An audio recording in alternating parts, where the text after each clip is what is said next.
If you think you could never be vegan, you're in the right place. And if you think there's something big that you really would like to do, but it's probably too late, you're in the right place. My name's Michelle Olander. I think there's never been a more important time to move in a vegan direction. So I'm here every week to support you, offer actionable strategies, and to cheer you on as you veg your best. Episode 172. Don't try to be vegan. Train.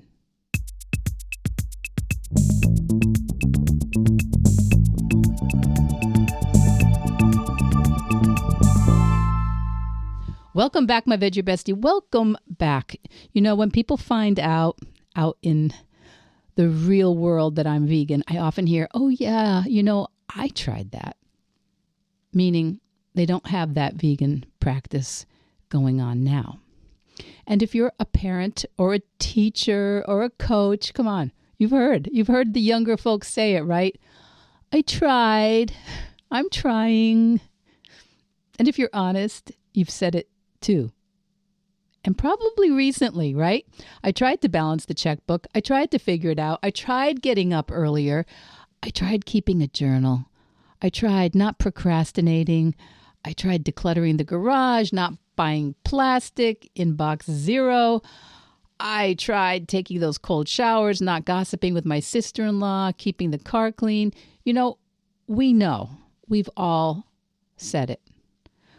So knowing that we ourselves have tried and tried some more without always succeeding, without always getting the results we were after, well, I'm trying to shed a little light on that expression and its supposed opposite word, do. Is that what you heard as a kid? It's what I heard. I'm not asking you to try it, Michelle. I'm asking you to do it. And of course, the most famous Jedi Master Yoda in Star Wars telling his pupil Luke Skywalker, there is no try, there is only do. Well, far be it from me to argue with Jedi Master Yoda, but I do think there's a distinction that I'd like to bring up that I've brought up with my clients over the years. In coaching, it is important to occasionally give the client some tough love, a little mindset shove. But most of us have a lot of shame about the things we've tried and not done. And shame is exactly not the emotion that I believe fuels positive, congruent action designed to get us to our desired outcomes, right? So whatever you have tried and maybe tried again, the distinction I would encourage you to keep in mind is not try versus do. Instead, I would like you to think about try versus train. To try is to attempt to do something in a moment. To train is to commit to developing a practice and the habits and the skills that equip you to do those things in any given moment. Trying tends to be kind of this momentary effort of will, while training is an ongoing commitment. An ongoing commitment to certain actions and developing certain capabilities. How often do you hear someone say, I've been trying so hard to be, fill in the blank. Or I'm going to try and do this or that.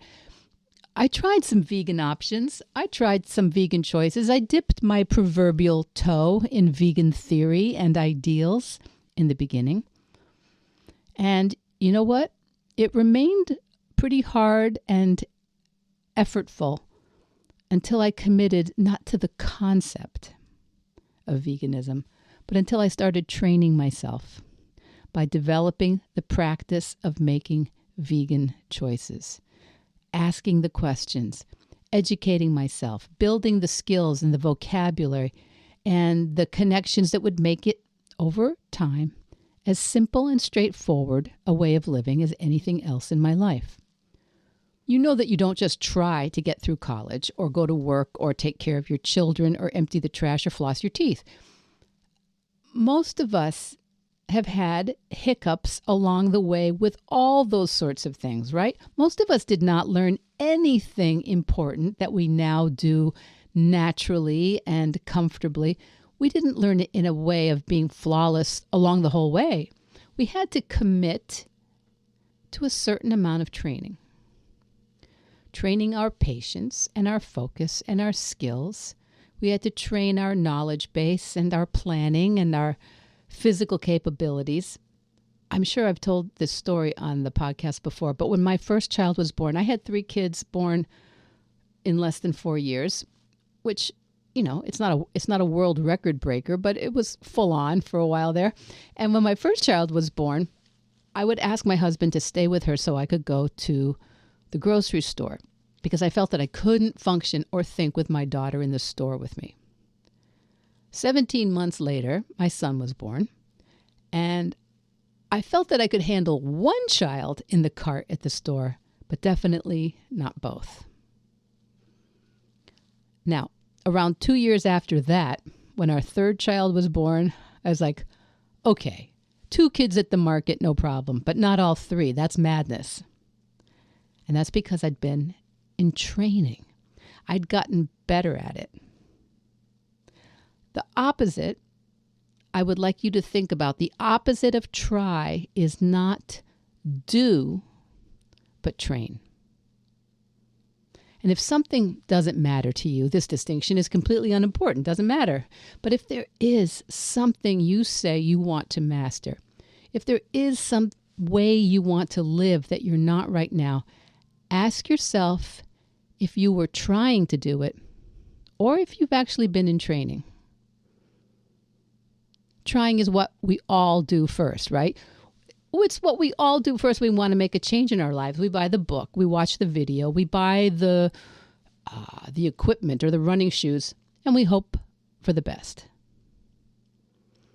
You know as well as I do, I'm sure, that the book, the shoes, the video, the course, they don't typically result in immediate sustained change.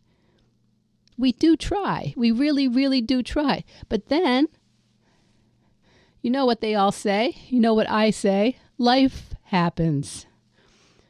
We get a cold.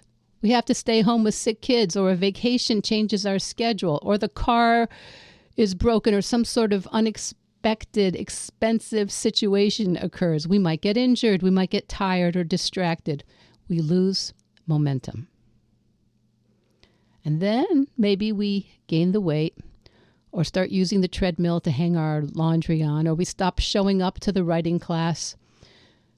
We don't remember why we wanted to check about those ingredients and which one was it I was supposed to be worried about, and we just start eating the cheese, the meat, the eggs, or whatever's easy and in front of us. Training's different. Training is different. Training is what athletes do. Training is what performers do. Training is what physicians do. Training is what we do when we are preparing for an event.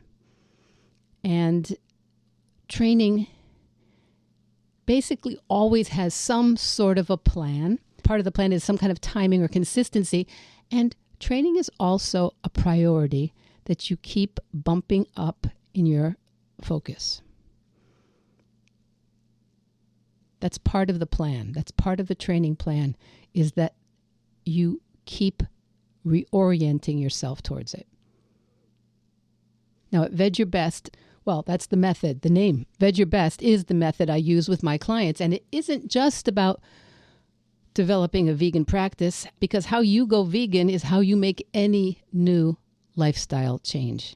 But whether you have a coach, or you work with me, or you've tried yourself to be vegan, or someone you love has been trying and then that life happened, I don't think any amount of just do it is going to be that helpful.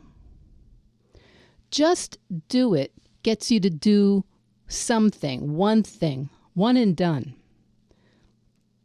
But just do it doesn't help you train for the life you want to live.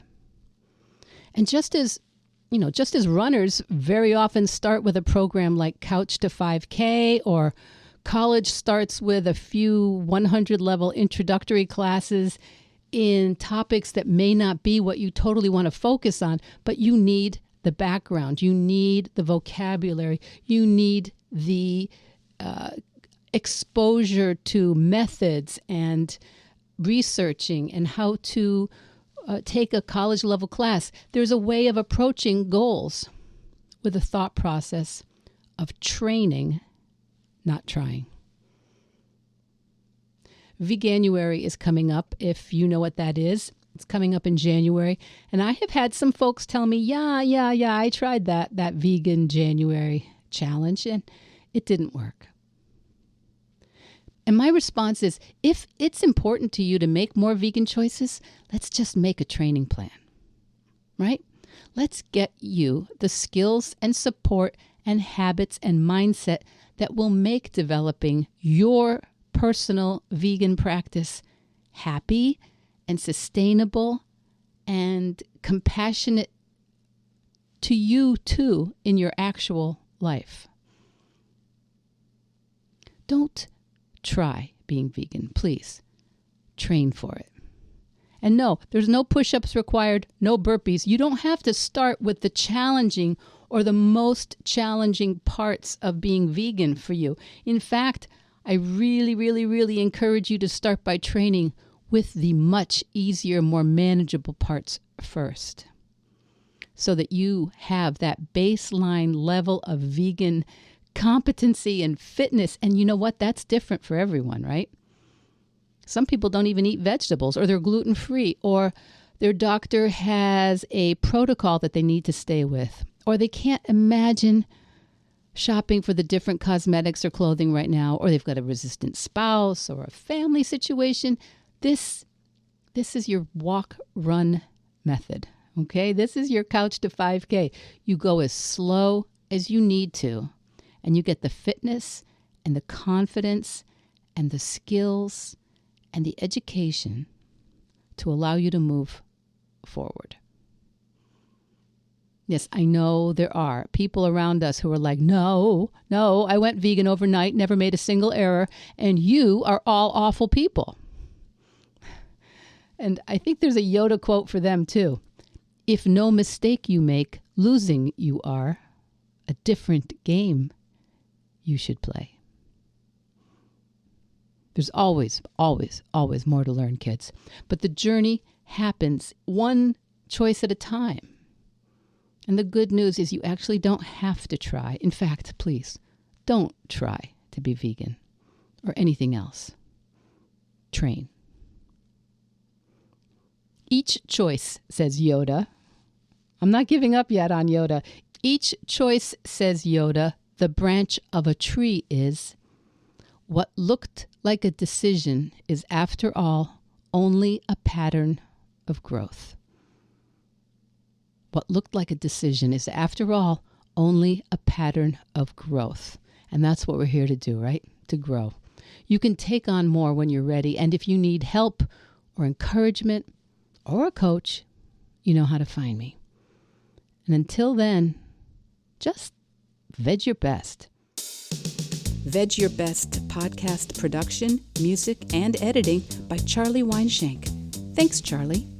Before you go, it would mean so much to me and the Veg Your Best team if you would hit subscribe, leave us a 5-star review, or share with someone you think might be interested.